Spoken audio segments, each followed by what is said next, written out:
Bismillahirrahmanirrahim. Alhamdulillah nahmaduhu wa nasta'inuhu wa nastaghfiruh. Wa na'udzu billahi min syururi anfusina wa min sayyiati a'malina. May yahdihillahu fala mudilla lahu wa may yudlil fala hadiya lahu. Asyhadu an la ilaha illallah wahdahu la syarika lah. Wa asyhadu anna Muhammadan abduhu wa rasuluh la nabiyya ba'dah.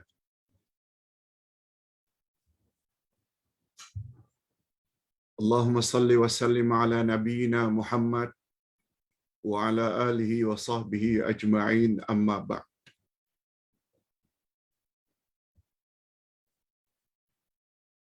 Hadirin dan hadirat serta para pemirsa yang saya hormati, Assalamualaikum warahmatullahi wabarakatuh.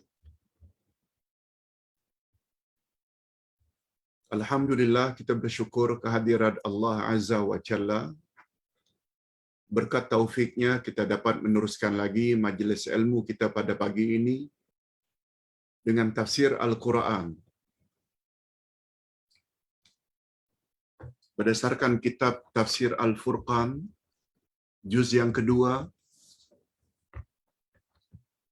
muka surat 85, yang akan menafsirkan dari ayat 172 hingga 176. 5 ayat di bawah tajuk makanan yang haram dan bahaya menyembunyikan kebenaran. Ada 2 topik dalam 5 ayat yang akan kita bahas pada pagi ini. Pertama, tentang bahayanya makanan haram.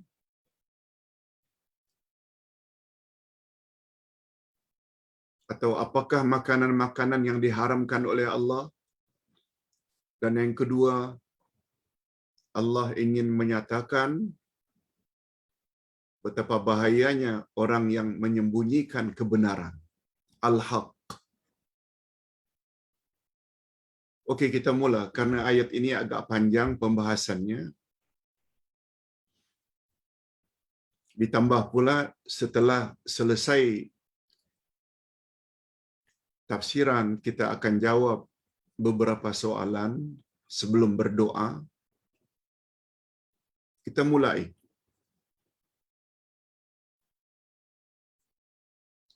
Untuk mendapat keberkatan, kita baca dulu ayat 162. A'udzubillahi minasyaitonirrajim. Ya ayyuhalladzina amanu kulu min thayyibati ma razaqnakum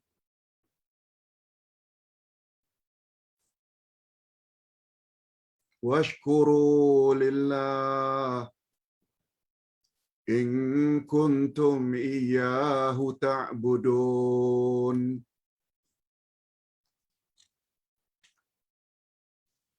Terjemahannya, hai orang-orang yang beriman,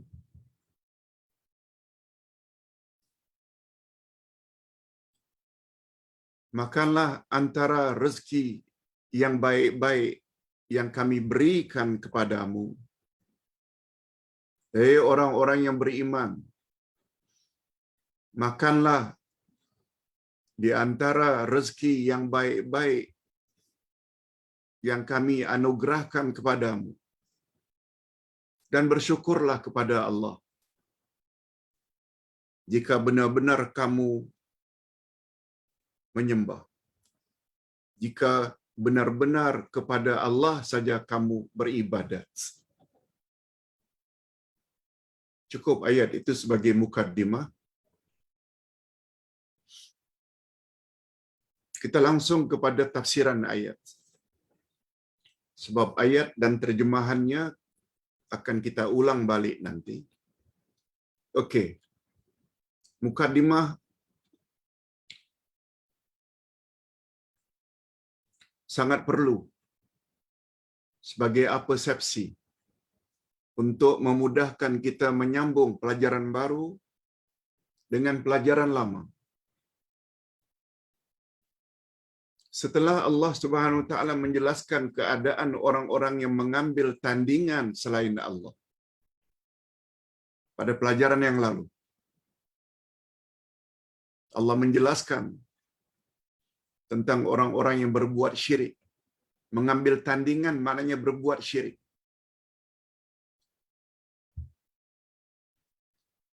Kepada Allah dia berdoa, tetapi dia juga berdoa kepada selain Allah. Minta-minta kepada orang yang sudah mati. Itu namanya dia telah mengambil tandingan selain Allah.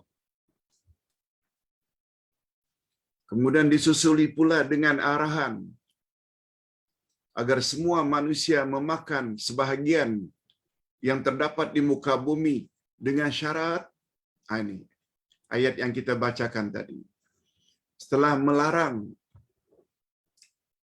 mengambil tandingan selain daripada Allah, Allah susuli orang beriman supaya makan yang baik-baik lagi halal, apa yang terdapat di atas muka bumi.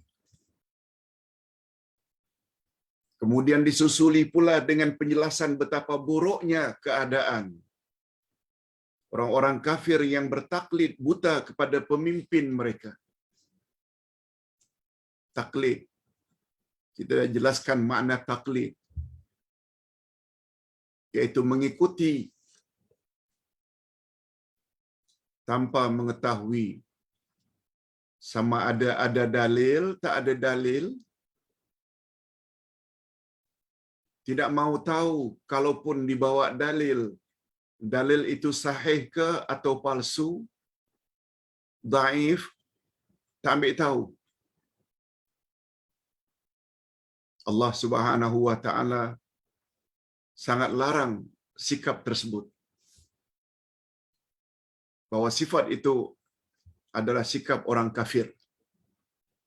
Keadaan mereka tidak ubahnya seperti keadaan pengembala dengan binatang ternakannya yang tidak memiliki kebebasan berfikir, tak memiliki kebebasan berfikir, tetapi senantiasa terikat dan terbelenggu dengan kehendak pengembalanya. Kalau manusia pula sangat terikat dengan pandangan tuan gurunya saja. Sama ada tuan guru itu dipanggil Syekh, Wali Allah, Habib Allah, Kiai, terlalu terikat dengan pandangan insan-insan yang tidak maksum itu. Sedangkan ajaran Nabi Muhammad sallallahu alaihi wasallam yang tidak pernah salah, mereka abaikan. Sebenarnya itu sifat orang kafir. Dan Allah sangat larang. Nah, pada ayat berikut ini Allah menunjukkan arahannya khas kepada orang yang beriman saja. Karena merekalah jenis manusia yang lebih layak memahami perintahnya dan lebih berhak untuk mendapat petunjuk. Mudah-mudahan kita termasuk ke dalam golongan orang-orang yang beriman. Allah khas tujukan arahan berikut ini agar makan apa yang di muka bumi ini yang halal lagi baik ditujukan hanya kepada orang yang beriman. Itu sebabnya ayat ini diawali dengan ya ayyuhallazina amanu.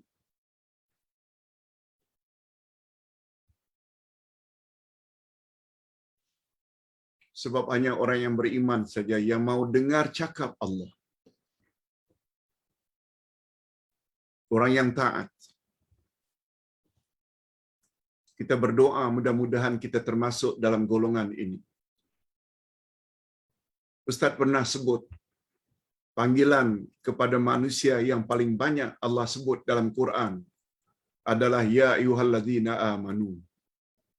Bukan ya ayuhan nas. Bukan ya ayyuhalladzina kafaru.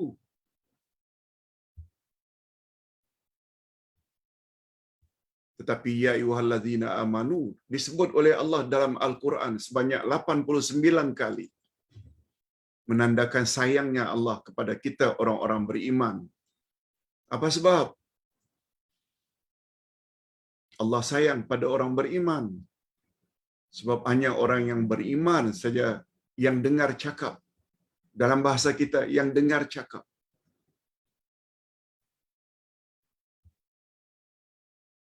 Yang mau bersikap bila mendapat arahan Allah. Sami'na wa ata'na. Kami dengar ya Allah dan kami taati.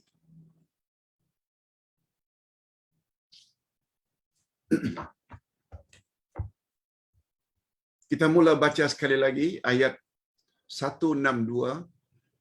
Ya ayyuhalladzina amanu kulu min thayyibati ma razaqnakum washkuru lillah in kuntum iyyahu ta'budun. Orang-orang yang beriman, makanlah sebahagian dari apa yang ada di atas muka bumi, asalkan halal lagi baik. Yang baik-baik maknanya yang halal-halal. Dan bersyukurlah, berterima kasihlah kepada Allah. Sekiranya kamu hanya kepada Allah kamu beribadat. Ini bermakna kalau ada orang yang makan memanfaatkan sesuatu rezeki daripada Allah yang datang dari sumber haram atau zat makanan itu haram,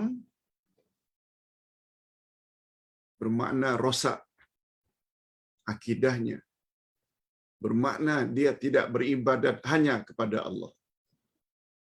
Tapi besar juga kemungkinan dia tunduk patuh atau dengan bahasa dalamnya beribadat kepada selain Allah. Sebab ibadat maknanya tunduk patuh, merendah diri. Sepatutnya hanya kepada Allah. Tapi dia makan suka-suka hati. Tak kira dari sumber halal ke haram ke, ragu ke, dia sikat saja. Itu bermakna dia orang yang selain menyembah Allah, jika dia makan itu yang halal, dia juga telah menyembah hawa nafsu. Dia juga telah menyembah syaitan. Sebab yang suruh kita makan yang haram-haram itu syaitan. Namun kita ikut. Makan asal sedap saja. Asal dapat kekayaan walaupun dari sumber haram.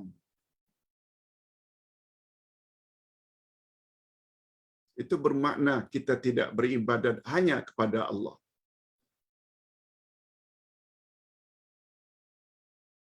Itu sebabnya dalam agama ada istilah orang yang menyembah harta, orang yang menyembah hawa nafsu, orang yang mempertuhankan duit, orang yang mempertuhankan pakaian, orang yang mempertuhankan kekayaan.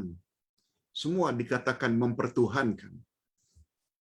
Dan sudah digunakan istilah itu dalam bahasa Melayu. Dalam Quran tersebut terdapat dari kalangan manusia yang menyembah hawa nafsunya. Menyembah dengan makna mengikuti.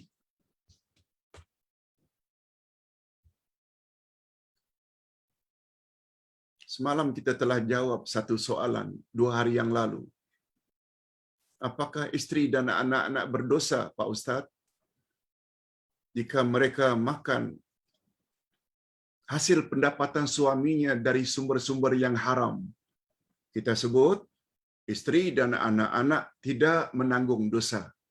Sebagaimana firman Allah, wala taziru waziratu wizra ukhra. Tapi biasanya istri dan anak-anak dia tahu mengapa ayahnya, mengapa suaminya bawa lebih dari biasa. Dari mana dia dapat? Itu sebabnya istri dan anak-anak perlu peka. Walaupun mereka tak berdosa, tentu saja mereka sayang pada suami. Tentu saja anak-anak sayang pada bapaknya yang bakal dihumban dalam api neraka. Sekaranglah semasa hidup, nasihati. Abang, tolong jangan bawa barang-barang haram, sumber-sumber haram ke dalam rumah. Beri kami makan. Tolong. Itu sebabnya diriwayatkan istri-istri para sahabat zaman dahulu. Diriwayatkan. Ada riwayat yang menyebut istri para sahabat Nabi atau tabi'in, jika mereka dapat kesan suaminya bawa barangan-barangan ke dalam rumah,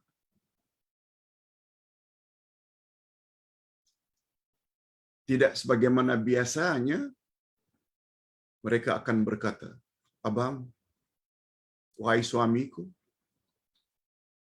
kami tidak reda bila abang bawa pendapatan abang ke rumah ini dari sumber-sumber yang haram. Dari mana, abang? Kalau mereka nampak ragu saja, mereka tidak segan-segan untuk buang barangan tersebut keluar rumah. Zaman dahulu.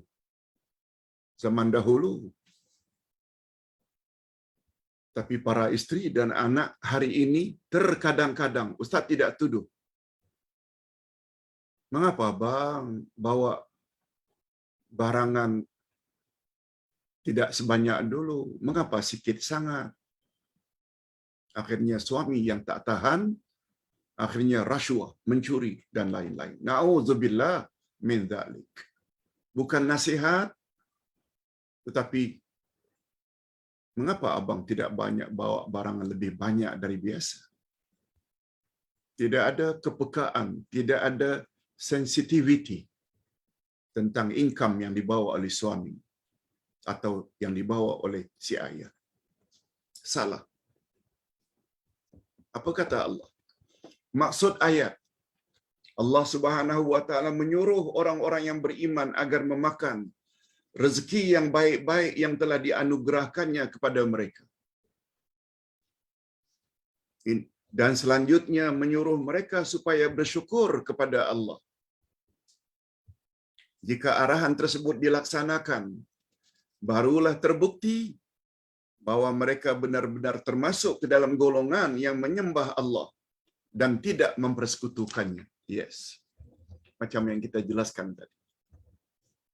Bila kau memakan yang halal lagi baik, diikuti pula dengan mensyukurinya, itu membuktikan engkau adalah orang yang hanya kepada Allah kamu beribadah. Pemahaman secara tersirat, bila kita makan benda-benda haram, atau kita makan benda-benda yang halal tapi tidak kita syukuri,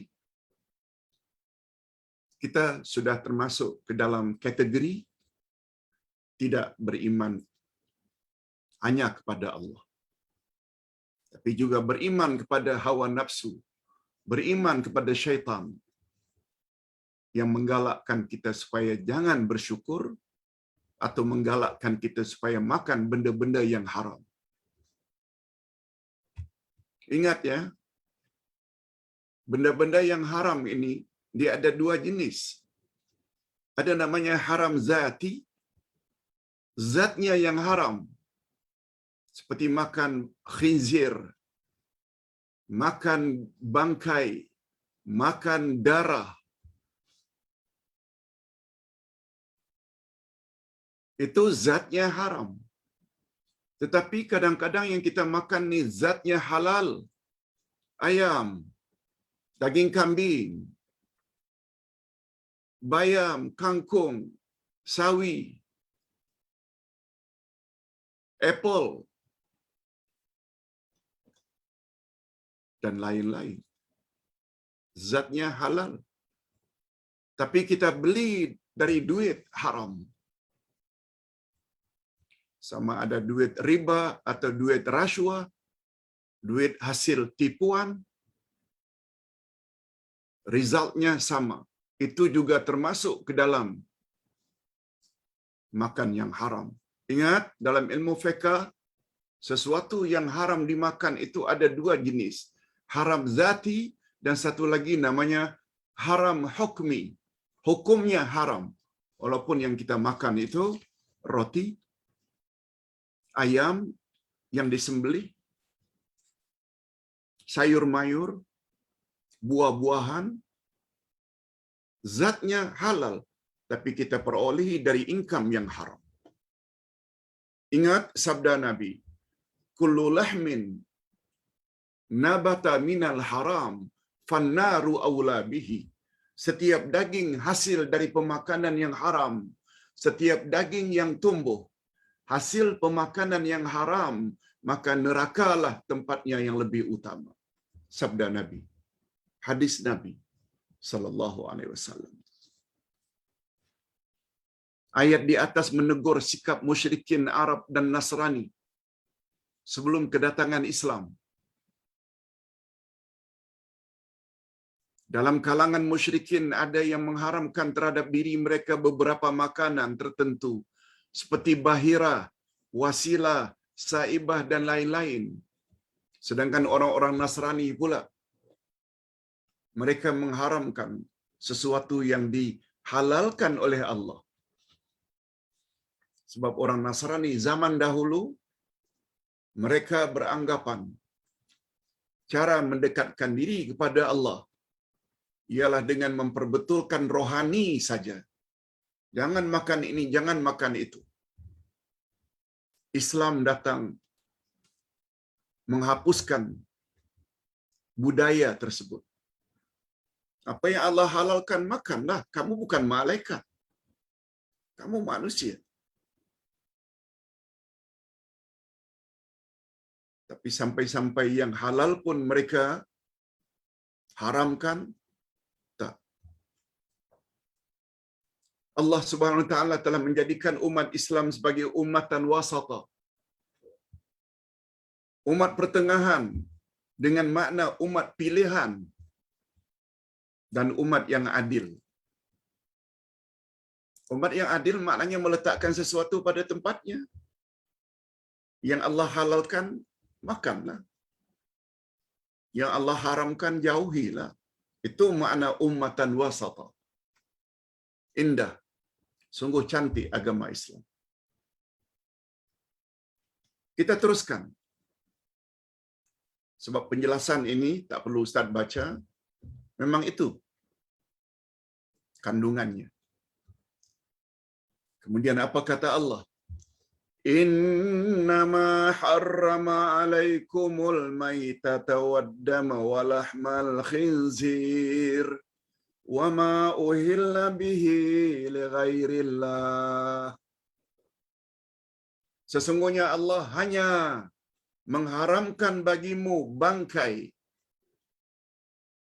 darah, dan daging khinzir, dan binatang-binatang yang ketika disembelih disebut nama selain Allah. Jadi dalam hal ini ada 4 benda yang Allah Subhanahu wa taala sebut haram kamu makan. Bangkai, maknanya binatang yang mati tidak disembelih. Menurut Islam dianggap bangkai. Umpamanya dia pukul sampai mati, sama ada ayam atau itik atau kambing, tidak disembelih, dia dalam kategori bangkai. Sembelih dalam Islam sebagaimana kita sama-sama maklum, mesti putus 2 urat yang ada di leher. Begitu juga darah, sebab darah itu najis. Sebab ada orang yang apabila dia menyembelih, ditampung darahnya, kemudian dibekukan, dimasak, lalu dimakan. Haram. Darah yang dimaksudkan darah yang mengalir. Nabi Muhammad sallallahu alaihi wasallam mengembalikan atau mengecualikan 2 jenis darah yang halal dimakan, yaitu hati dan empedu. Hati dan limpa, maaf. Hati dan limpa. Hati dan limpa dua-duanya jenis darah juga.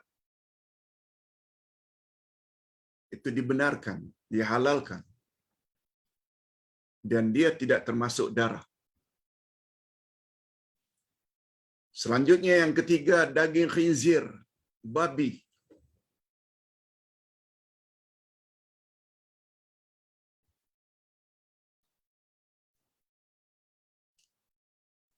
Dan satu lagi yang keempat, apabila binatang disembelih, walaupun dengan nama Allah, tapi disebut juga nama selain Allah. Sebagaimana amalan orang-orang musyrikin Mekah. Ketika menyembelih, apa kata mereka? Kata mereka dengan nama Allah.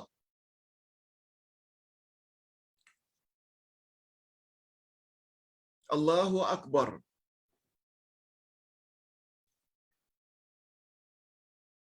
Hai tuanku, hai Badawi. Hai tuanku, hai Badawi, iaitu orang yang mereka sanjung-sanjung ketika itu.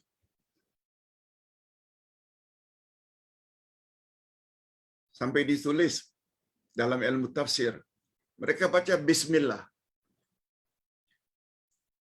Dengan nama Allah. Allahu Akbar, Allah Maha Besar. Tapi ada sambungannya. Ya Sayyidi, Ya Badawi. Wahai penghulu kami, atau penghuluku. Wahai Badawi, itu nama orang yang mereka sanjung. Haram dimakan. Sebabnya bila hari ini ada orang Islam, Bismillah, Allahu Akbar, Ya Syekh Abdul Qadir Jailani, haram dimakan.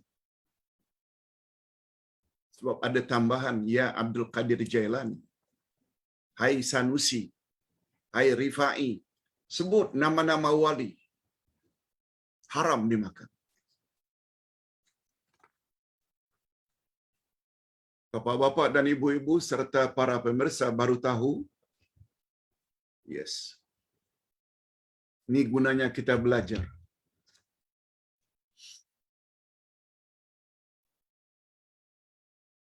Rupanya tak boleh.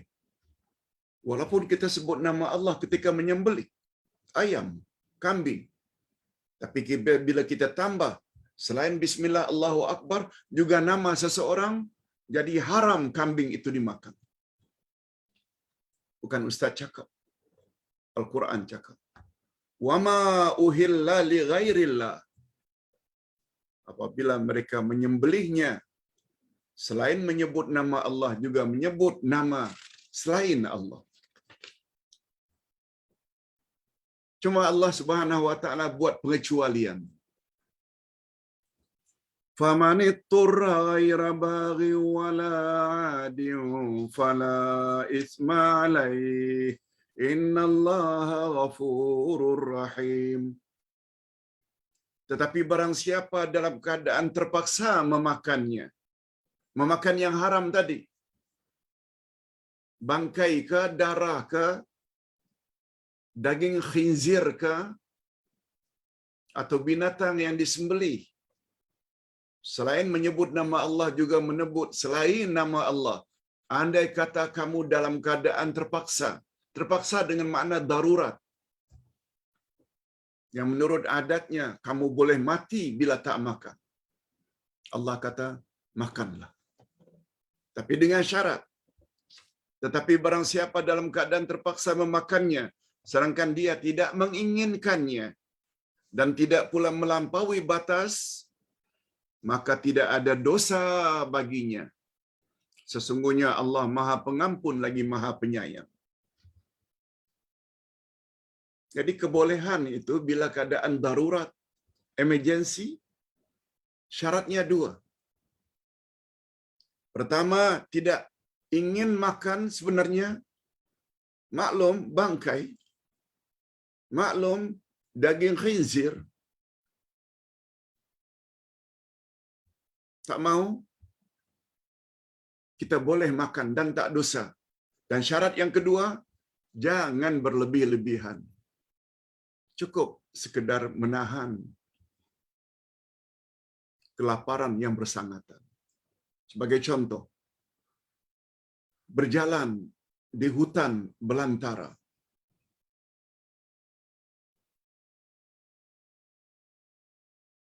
yang gersang dan tandus, atau di padang pasir yang gersang dan tandus. Kalau dalam hutan dah seminggu dah tak makan, buah-buahan untuk dimakan tak ada,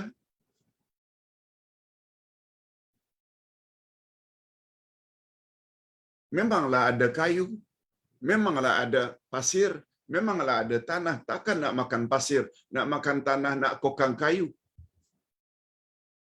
Tiba-tiba ternampak ada binatang mati, rusa umpamanya. Karena dia mati tidak disembelihkan bangkai. Hatta ternampak khinzir. Dah seminggu dah. Jalan jatuh. Adatnya kalau tak makan memang boleh mati. Ya, itu namanya emergency. Makan dan hukumnya tak dosa. Pertama, tak mau. Yang kedua, jangan berlebih-lebihan. Yes. Hikmah disebut syarat ini agar manusia jangan menurut nafsunya dalam menentukan batasan darurat. Mesti ada itu. Dalam Islam keadaan seperti ini disebut dengan rukhsah, yaitu hukum keringanan atau kelonggaran. Dulu Ustaz selalu buat contoh. Kalau kita sedang duduk di pantai Teluk Kemang sama family, tiba-tiba kedengaran dari tengah laut itu ada satu orang yang melambai-lambai, akan lemas. Seorang wanita pula, bukan mahram kita.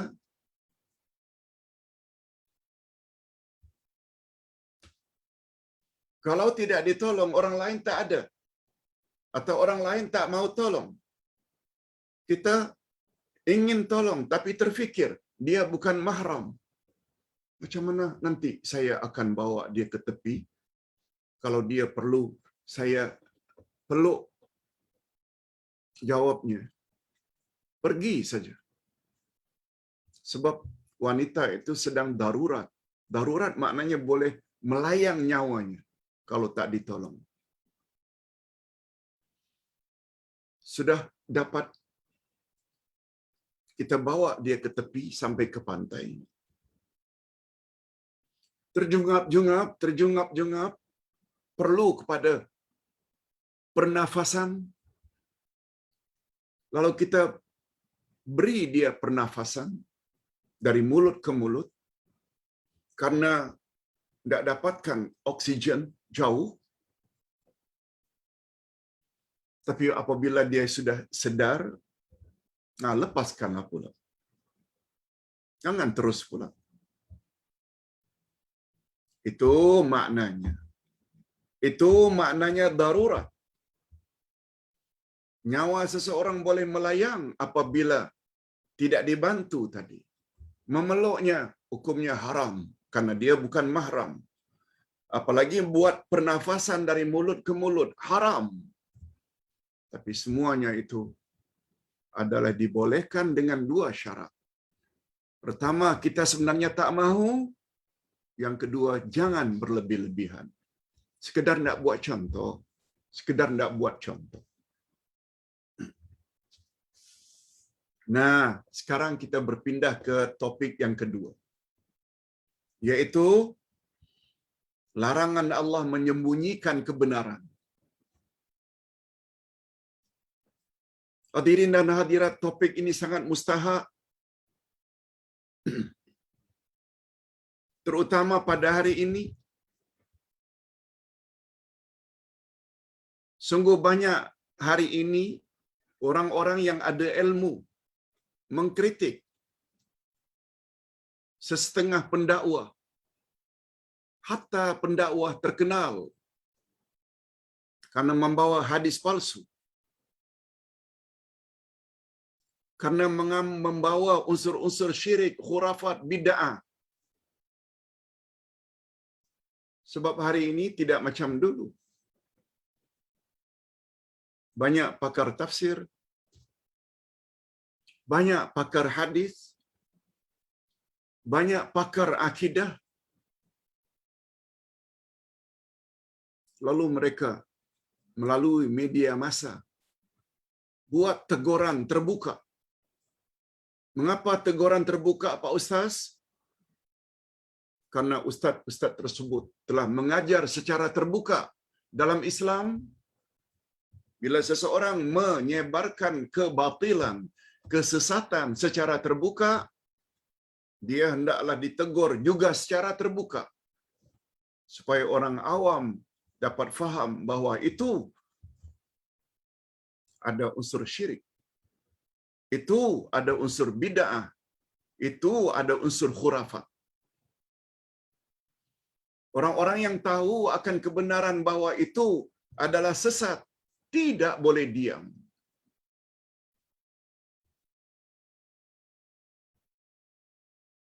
Fenomena ini muncul akhir-akhir ini.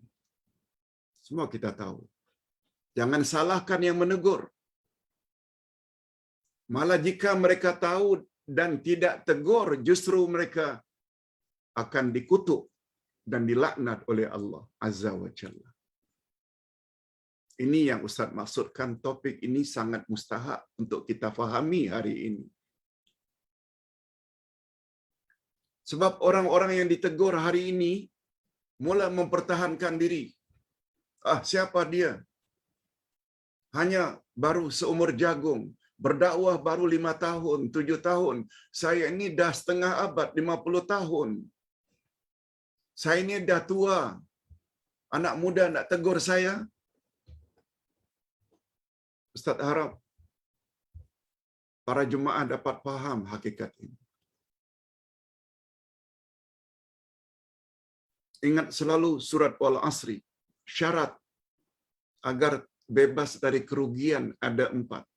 Pertama, ada iman yang disokong oleh 3 knowledge. Iman pada Allah, iman pada Rasul, kenal Allah, kenal Rasul, dan selok-belok agama. Iman. Tak cukup punya iman atau ilmu saja, diikuti dengan amal saleh, wa amilus salihat. Buat secara peribadi. Amalkan apa yang awak tahu. Belum cukup. Awak watawasau bil haq, mesti sampaikan kebenaran. Dakwah dan konten utama dakwah amar ma'ruf nahi mungkar. Kalau orang tidak buat perkara ma'ruf, kita kena ajak. Kalau ada orang sebarkan kemungkaran, kita kena tegur. Itu maksudnya.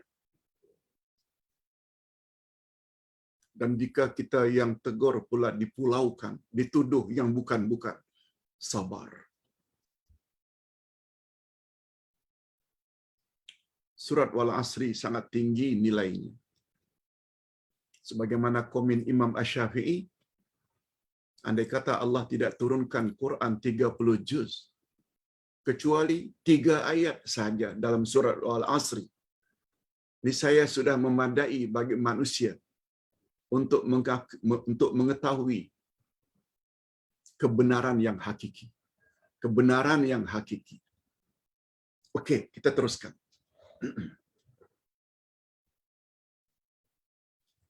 Innal ladzina yaktumuna ma anzalallahu minal kitab wa yashtaruna bihi thamanan qalila ulaika ma ya'kuluna fi butunihim illan nar wa la yukallimuhumullahu yawmal qiyamah wa la yuzakkihim wa lahum azabun alim. Coba dengar baik-baik terjemahan ayat. Sesungguhnya orang-orang yang menyembunyikan apa yang diturunkan oleh Allah, yaitu kitab. Orang yang menyembunyikan kitab yang Allah turunkan.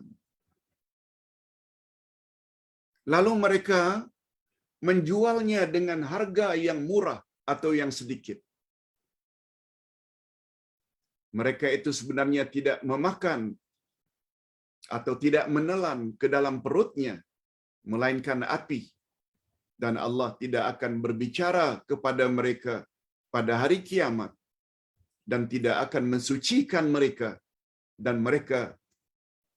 dan bagi mereka siksa yang amat pedih. Terhadap orang yang menyembunyikan kebenaran yang ada dalam kitab. Tak kiralah. Kalau Yahudi dulu dapat kitab Taurat, mereka sembunyikan kebenaran yang ada dalam kitab. Datang Nabi Isa, diturunkan kitab Injil. Orang Nasrani, Kristian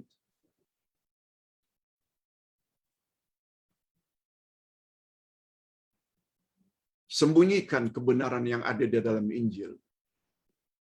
Orang Islam diturunkan Al-Quran, sembunyikan hukum hakam yang ada dalam Quran.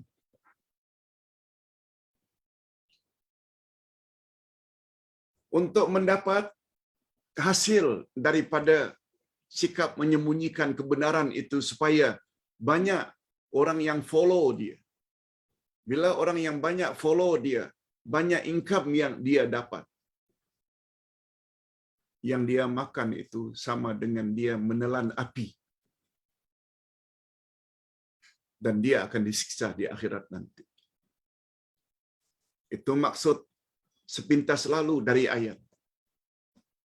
Maksudnya orang-orang Yahudi dan golongan yang serupa dengannya, termasuk orang Islam, yang menyembunyikan kebenaran yang telah diturunkan Allah kepada Rasul-Nya. Ini pada asalnya ayat ini turun kepada teguran Allah pada Yahudi.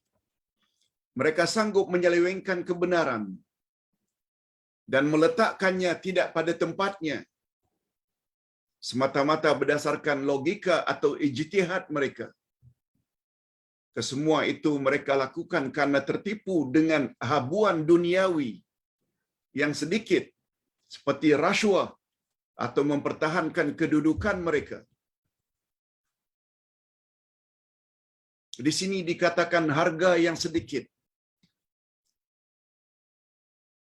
Karena semua yang bercanggah dengan kebenaran adalah dikira sedikit, walaupun kelihatannya banyak. Ini sesuai dengan firman Allah pada ayat yang lain. Surah At-Taubah ayat 38. Fama mata'ul hayati dunya fil akhirati illa qalil. Padahal kenikmatan hidup di dunia ini Jika dibandingkan dengan kehidupan di akhirat, hanyalah sedikit sekali. Sedikit sangat. Qalil.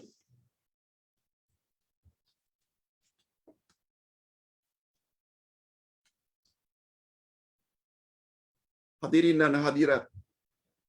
Selanjutnya Allah Subhanahu wa taala menggambarkan tentang nasib yang bakal diterima oleh mereka di akhirat nanti, yang menyembunyikan kebenaran, tak mau berterus terang, tak mau menyampaikan kebenaran yang turun dari Allah.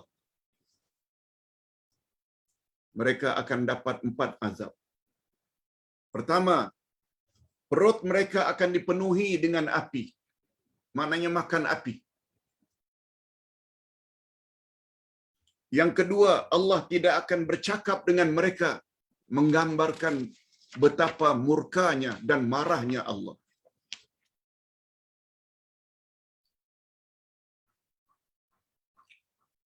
Sebagai perbandingan, betul tak kalau anak itu degil sangat, tidak mau dengar cakap mak bapak. Mak bapak kadang-kadang betul tak sambil bersikap tak mau tegur anak itu. Lambang apa? Marah sangat. Yes, lebih kurang macam itu kata ulama tafsir. Yang ketiga, apa yang dia akan dapat bila dia menyembunyikan kebenaran? Kemungkaran yang berlaku dia tak mau tegur. Padahal dia tahu Allah tidak akan membersihkan mereka daripada dosa. Maknanya Allah tak bersedia memaafkan. Dan yang keempat, bagi mereka siksaan yang pedih. Maknanya neraka tempatnya. Na'udzubillah min dzalik. Lalu apa kata Allah tentang mereka? Orang yang punya sikap macam itu. Sebelum Ustaz baca ayat berikutnya,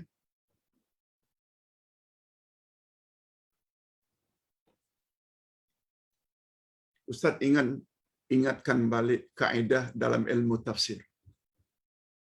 Termasuk kaedah atau formula utama dalam ilmu tafsir, al-ibrah bi umumil alfaz la bi khususil asbab.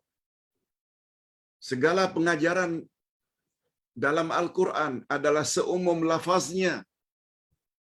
Ia bukan khas untuk orang-orang yang karenanya ayat itu diturunkan. Betul, ayat itu diturunkan sempena sikap Yahudi, sikap musyrikin, sikap Nasrani, ahli kitab.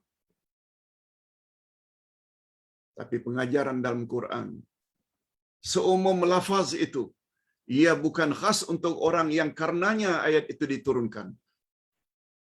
Oleh sebab itu termasuk umat Nabi Muhammad sallallahu alaihi wasallam, bila tahu kebenaran yang terdapat dalam Al-Quranul Karim, kalau dia tak mau sampaikan, dia juga akan dapat siksaan yang sama. 4 perkara tadi. Di akhirat nanti, kalau dia dapat income daripada pembohongan, ajaran sesat yang disebarkannya, dia kelak di akhirat macam makan api, menelan api. Allah tak mau bercakap dengan dia. Dia akan disiksa dalam neraka. Na'udzubillah min dzalik. Okey. Terhadap orang yang punya sifat seperti di atas tadi, sama dia orang kafir atau dia orang Islam, apa kata Allah?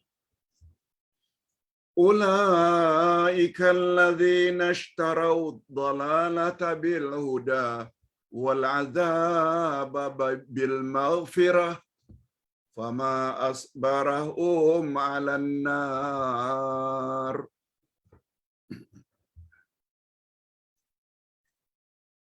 Dengar baik-baik terjemahan ayat.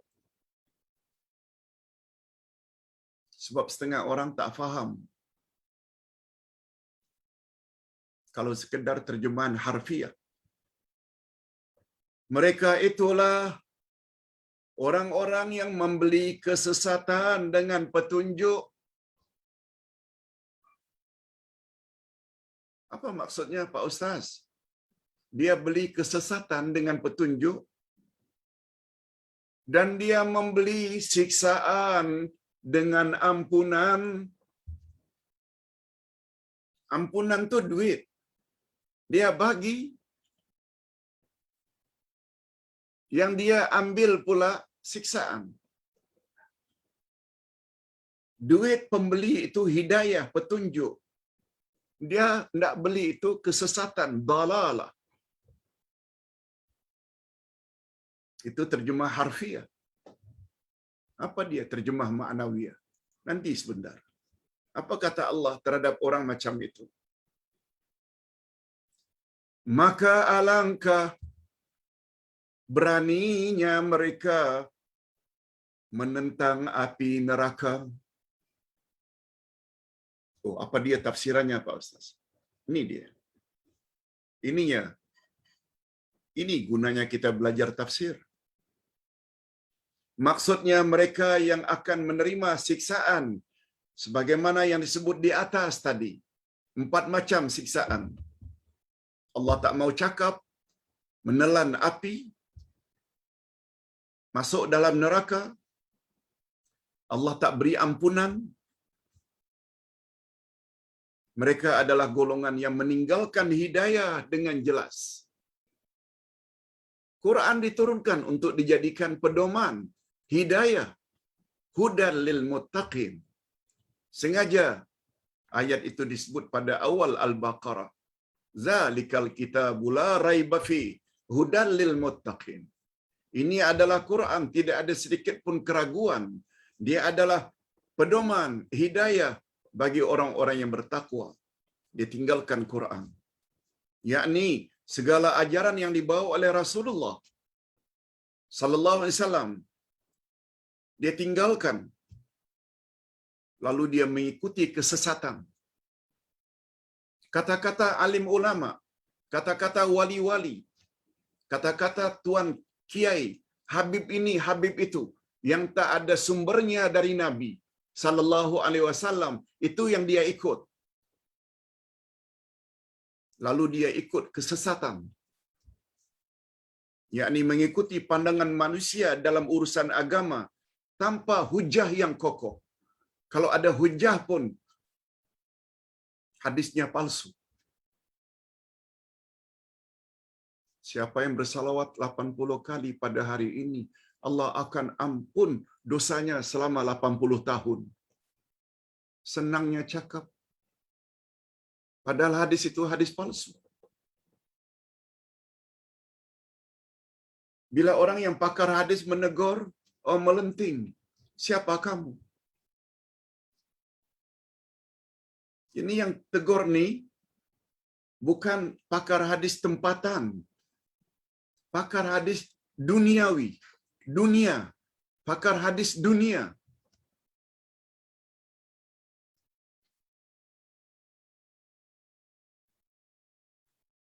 Tapi karena ingin mempertahankan pendapatnya yang sesat, sadarilah, wahai para pendakwah. Andai kata kamu ditegur, sepatutnya ucapkan terima kasih kepada yang menegur. Kalau dia kata, kalau buat teguran itu mengapa tidak hubungi saya dulu? Salah. Awak telah menyampaikan.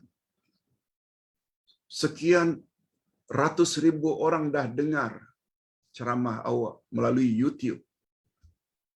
Dalam Islam, teguran juga mesti terbuka.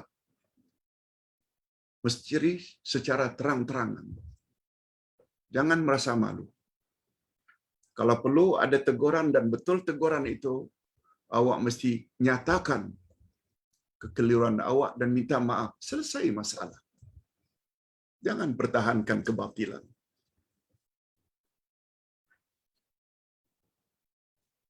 Sikap demikian bermakna mereka lebih suka memilih azab siksaan daripada ampunan Allah. Padahal Allah senantiasa bersedia memaafkan orang yang tobat, orang yang minta ampun. Tapi tidak.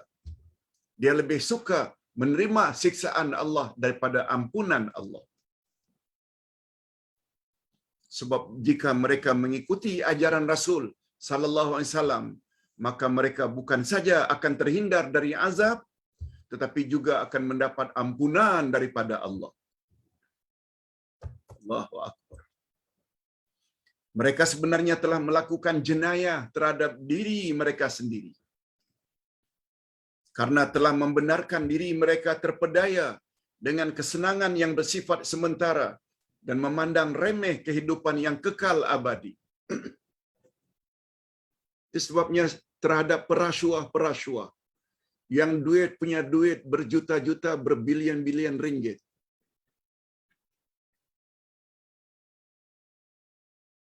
adalah lebih baik serahkan saja semua duit rasuahmu itu kepada kerajaan sebagai tanda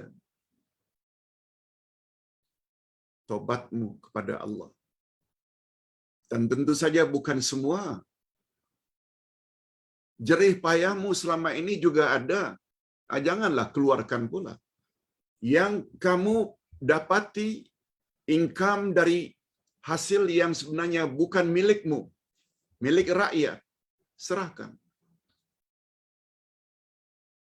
Tak mengapa hidup sederhana.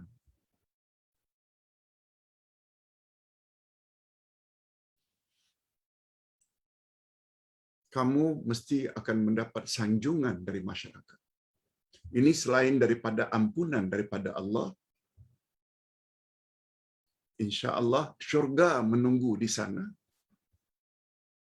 akan mendapat redha Allah, tetapi karena ingin mempertahankan harta yang banyak yang dia perolehi dengan cara yang tidak halal, malah milik orang ramai, ini maknanya dia telah membeli siksaan dengan duitnya ampunan Allah.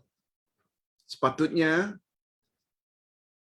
dosa-dosanya itu dia mohon ampun agar mendapat ampunan Allah. Seharusnya dengan hidayah yang Allah dah beri, dia buang dan serahkan kesesatan selamanya ini untuk menjemput hidayah daripada Allah. Sepatutnya begitu. Tapi mereka buat terbalik. Kemudian sakit-sakit, innalillah. Ustaz bukan orang yang berhak menentukan mereka akan ada di neraka. Dah, itu bukan kerja kita. Tapi Allah yang cerita. Mengapa tidak pilih ampunan Allah? Tapi lebih memilih siksaan Allah. Mengapa tidak memilih hidayah Allah? Tapi lebih memilih kepada kesesatan. Mereka sebenarnya telah melaksanakan jenayah terhadap diri mereka sendiri.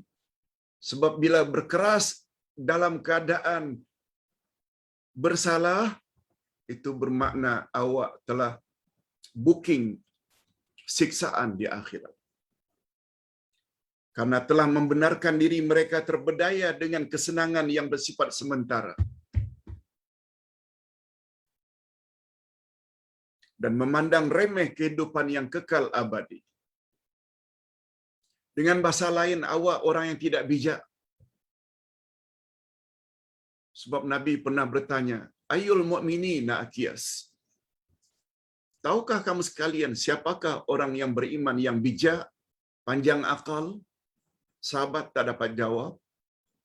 Lalu Nabi jelaskan, ada dua ciri-ciri mukmin mukminat yang bijak. Aktsaruhum zikran lil maut. Pertama, mereka yang banyak ingat mati. Yang kedua, aktsaruhum isti'dadan lima ba'dal maut. Yang kedua, mereka senantiasa memperbanyak bekal untuk dibawa setelah mati. Itu orang bijak. Adapun maksud ungkapan alangkah beraninya mereka menentang api neraka, itu penghujung ayat, fama asbarahum 'alan nar. Alangkah beraninya mereka menentang api neraka, Itu literal translation. Apa dia terjemahan maknawiyah? Tafsirannya maksudnya ialah perjalanan hidup mereka yang sama sekali tidak menghiraukan nasihat yang berguna dan enggan mengambil iktibar akan pengajaran daripada peristiwa sekeliling yang berlaku, serta tidak memikirkan akibat perbuatan mereka di belakang hari yang penuh dengan siksaan yang pedih. Ini semua membuktikan bahawa mereka sangat berani menentang api neraka. Sikap demikian sungguh mengherankan, lebih-lebih lagi jika perkara ini dilakukan oleh orang-orang yang berakal. Orang yang berkelulusan tinggi, orang yang punya status, orang yang terhormat, buat perkara-perkara macam itu. Na'udzubillah. Nah, ayat yang terakhir. Zalika bi anna Allah nazzala al-kitaba bil haqq wa innal ladzina ikhtalafu fil kitab lafi shiqaqin ba'id. Yang demikian itu ialah Allah. Yang demikian itu ialah karena Allah telah menurunkan Alkitab dengan membawa kebenaran. Dan sesungguhnya orang-orang yang berselisih tentang kebenaran Alkitab itu benar-benar dalam penyimpangan yang jauh. Maksudnya, ini tafsirannya.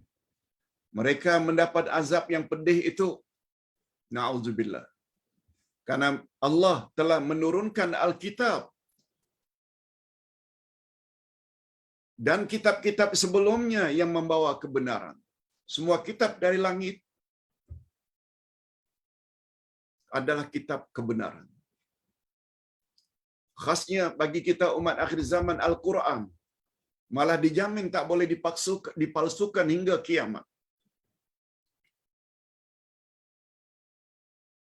Tetapi kita tidak mau ambil kisah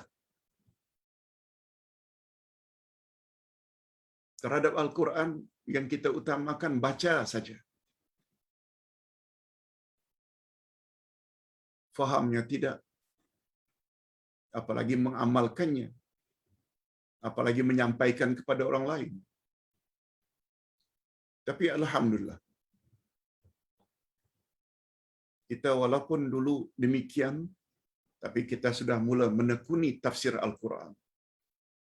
Kita mula menekuni Al-Asma'ul Husna. Kita mula menekuni hadis-hadis Nabi. Bila ini kita lakukan secara istiqamah walaupun terlambat, tak ada masalah. Segala yang kita belum tahu dimaafkan oleh Allah Azza wa Jalla. Hadirin dan hadirat, kita selalu sebut, tak ada istilah terlambat. Untuk mencari kebenaran tak ada istilah terlambat. Malah ada istilah yang cukup cantik. Terlambat adalah lebih baik daripada tidak sama sekali. Better late than never. Apalagi kita tahu yang menjadi ukuran nasib seseorang setelah meninggal dunia adalah kesempurnaan pada akhir hayatnya. Bukan yang menjadi ukuran di alam barzakh serba kekurangan di masa mudanya, bukan. Tapi sampai di mana kesempurnaan ketika nyawa kita dicabut. Kita dah mula menekuni Quran, Sunnah Nabi, ikut Quran, Sunnah Nabi. Sebagaimana manhaj salafus salih. Sedangkan mereka menyembunyikan dan menafsirkan kitab Al-Quran menurut hawa nafsu mereka. Orang-orang yang mempertikaikan kebenaran yang dibawa oleh Al-Kitabullah, yang sudah jauh menyimpang. Orang-orang yang mempertikaikan Kitabullah, yaitu kebenaran yang dibawa oleh kitabullah, yang tertera dalam kitabullah, sebenarnya orang itu telah menyimpang dan dalam jurang kesesatan. Na'udzubillah min dzalik. Mudah-mudahan apa yang kita sampaikan pada pagi ini tentang tafsiran 5 ayat tadi, dari ayat 162 hingga 172 hingga 176, di bawah 2 tajuk. Pertama, Allah melarang atau Allah menyuruh orang beriman agar makan yang halal. Lawan halal adalah haram. Tapi kita dah jelaskan tadi, haram ada 2 jenis, haram zati dan haram hukmi. Yang kedua, Allah sangat murka kepada orang yang menyembunyikan kebenaran. Itu sebabnya bila hari ini kebenaran didedahkan oleh orang-orang yang tahu, jangan kita marah kepada pendedahan tersebut. Malah justru mereka sangat mulia di sisi Allah sebab sikap mereka coba hendak menyelamatkan orang ramai. Ingat dalam Islam, kaedah dalam Islam. Apa dia kaedah itu, Ustaz? Islam lebih mengutamakan kemaslahatan orang ramai daripada kemaslahatan individu. Dalam Islam, siapa yang mencuri potong tangan. Islam tahu orang berkenaan dan keluarganya malu dipotong tangan. Tapi untuk menyelamatkan jutaan manusia daripada dicuri, potong saja tangannya. Siapa yang berzina dirajam dalam Islam. Islam tahu yang berkenaan akan merasa sakit. Keluarga yang dirajam malu. Tapi demi menyelamatkan jutaan manusia daripada dizina, biar.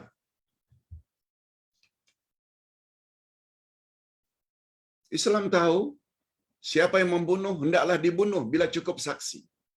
Islam tahu yang dibunuh itu merasa sakit, keluarganya malu, biar satu keluarga ini malu, satu asal jutaan manusia selamat daripada dibunuh.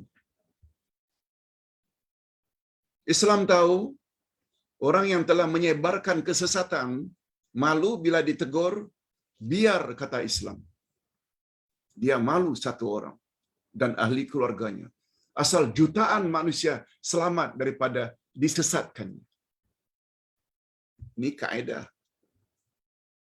Ini kaedah. Itu sebabnya Uday punya prinsip ini. Bila kita tahu ada dalam masyarakat perkara-perkara bid'ah, syirik, khurafat, katakan saja itu syirik, katakan itu khurafat, katakan itu bid'ah dengan dalil-dalil Quran dan sunnah Nabi, biar orang tak tuduh apapun, tak kisah. Sebab yang kita hendak selamatkan orang ramai, bukan individu berkenaan. Kaedah dalam Islam cantik. Islam punya kaedah seperti itu. Hadirin dan hadirat rahimakumullah, sebelum kita berdoa, Ustaz akan jawab 1-2 pertanyaan secara ringkas ya.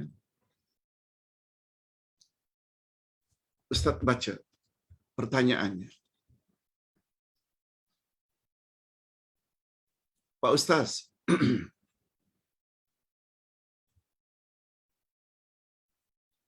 saya kurang arif mengenai bab Maturidiyah dan Asy'ariyah. Saya mendengar satu ulasan perkara tersebut melalui seorang ustaz.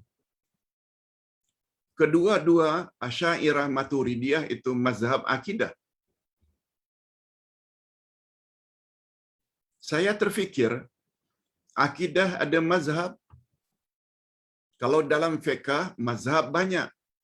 Perkara khilaf di antara mazhab yang besar di dunia.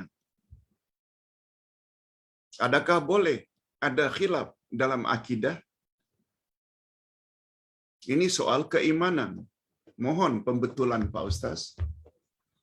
Hadirin dan hadirat, Ustaz jawab singkat saja. Orang awam selalu memikirkan bila disebut mazhab itu Hanafi, Maliki, Syafi'i, Hambali. Betul itu mazhab, tapi itu adalah mazhab yang diiktiraf dalam ilmu fiqh oleh Ahlus Sunnah wal Jamaah. Salat, puasa, zakat, haji itu pembahasan fiqh. Dan keempat-empatnya itu diiktiraf. Awak anda ikut mazhab yang mana pun, bolehkan. Boleh. Dan awak dikategori dalam Ahlus Sunnah wal Jamaah. Di Turki umpamanya, Afghanistan, Pakistan, India, banyak yang Hanafi. Begitu juga Mesir, banyak Syafi'i dan Hanafi campur.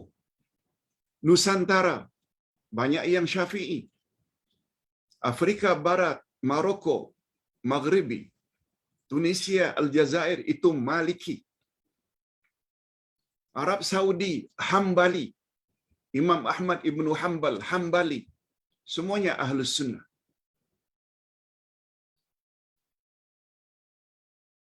Jangan saling sesat menyesatkan. Empat mazhab fiqh itu diiktiraf sebagai Ahlus Sunnah wal Jamaah dalam bab fiqh.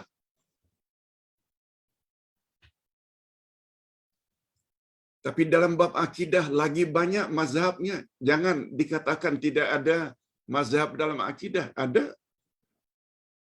Lagi banyak. Ini tergambar di dalam hadis Nabi.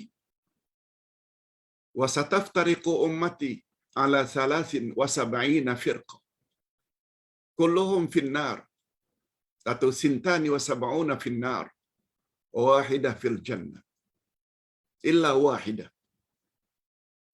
Umatku akan berpuak-puak menjadi 73 puak. 72 daripadanya masuk neraka. 72 daripadanya masuk neraka kecuali satu. Ketika Nabi ditanya, siapa golongan yang satu itu ya Rasulullah? Nabi jawab, ma ana alaihi wa ashabi. Mereka yang ikut aku dan sahabat-sahabatku. Jawaban Nabi inilah yang akhirnya menjadi Ahlus Sunnah wal Jamaah. Ahlu pengikut sunnah Nabi, jamaah iaitu grup, kelompok. Dan kelompok yang paling utama untuk kita ikuti adalah sahabat-sahabat Nabi. Maka dipanggil Ahlus Sunnah wal Jamaah. Ahlus Sunnah wal Jamaah sebenarnya mazhab dalam akidah. Itu sebabnya Ustaz tulis buku Akidah Ahlus Sunnah wal Jamaah. Jilid 1, jilid 2, jilid 3. Jilid 3 pula Ustaz cuba membahas seberapa yang Ustaz mampu tentang mazhab-mazhab akidah yang bukan Ahlus Sunnah wal Jamaah, Syiah. Mazhab akidah itu. Khawarij, Mu'tazilah, Jabariyah atau Murji'ah, Qadariyah dan lain-lain, Qadianiyah dan lain-lain. Selain mereka adalah mazhab akidah, mereka juga ada cara ibadat tersendiri. Nanti insya-Allah habis kuliah ini Ustaz akan send forward ke dalam grup atau minta tim tolong forward kepada grup akidah dan cara ibadat Syiah. Mereka telah isytiharkan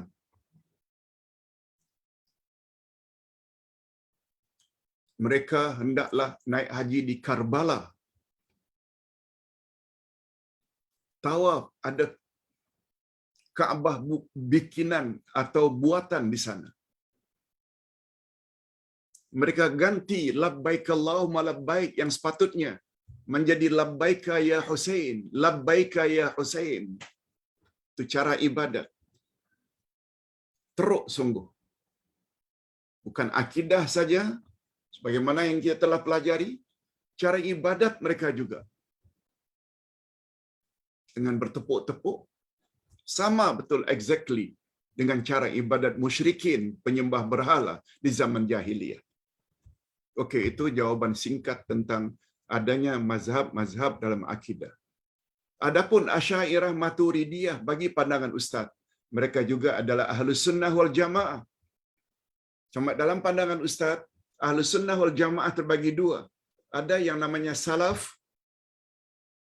mengikuti bagaimana manhaj salaf 3 kurun pertama, itu Ahlus Sunnah wal Jamaah yang salafi. Adapun setelah 300, mereka lebih cenderung kepada Asy'ariyah Maturidiyah. Asy'ariyah Maturidiyah Ahlus Sunnah wal Jamaah juga seperti kita, cuma ada sedikit perbezaan dalam memahami sifat-sifat Allah.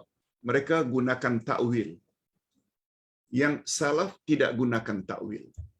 Sebagaimana yang Ustaz selalu jelaskan dalam ceramah. Pak Ustaz, pertanyaan yang kedua. Assalamualaikum Ustaz, dikatakan Islam itu bersaudara. Islam itu bersaudara. Sekarang macam-macam Islam muncul. Ada yang mohon hajat, memihak atau meminta doa kepada si mayat. Kalau berzikir sampai hilang akal. Ada yang faham masih ada lagi. Apakah seluruh pahaman ini masih dianggap saudara dalam Islam? Maaf bertanya.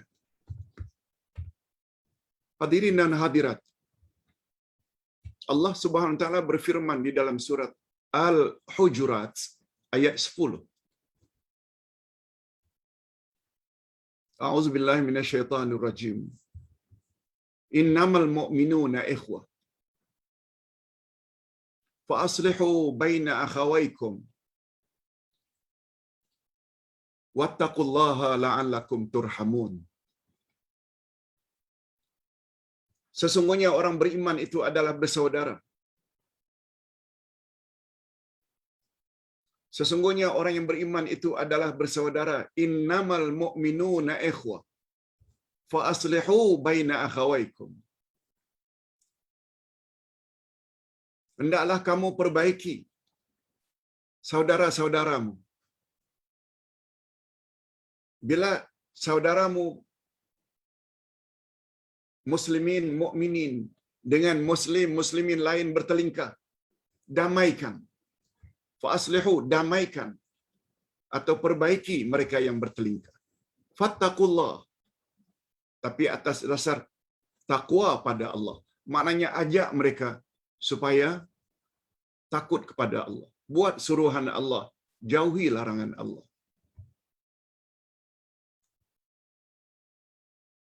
Sebagaimana usaha hari ini dibuat oleh pihak tertentu mendamaikan antara beberapa kelompok.